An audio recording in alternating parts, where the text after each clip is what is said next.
If I go onto VWRL, which is Vanguard's World Fund, it's also an ETF, you will see here it says investment approach through physical acquisition of securities. The key word there is physical.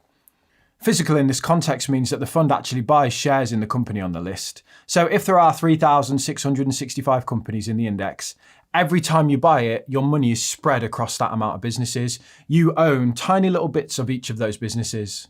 You may also see a fund state that it uses representative sampling, like here on Vanguard's FTSE Global All Cap. This means that instead of buying the whole index and copying it exactly, they're buying a sample of the companies in order to replicate the returns of the index. If we look at the provided past performance chart, which compares the returns of the index fund itself versus the index they're trying to track, we can see here that the sampling technique has done a good job of mimicking the underlying index. I've linked an article in the newsletter that compares these two types, both physical strategies, in more detail for you. Finally, sometimes you can see other ETFs state that the purchase method is synthetic, or this can be listed as swaps like it is here on this Xtracker's S&P 500 swap UCITS ETF. This means that they're not actually buying the companies. They instead use complicated instruments like swaps to replicate the performance.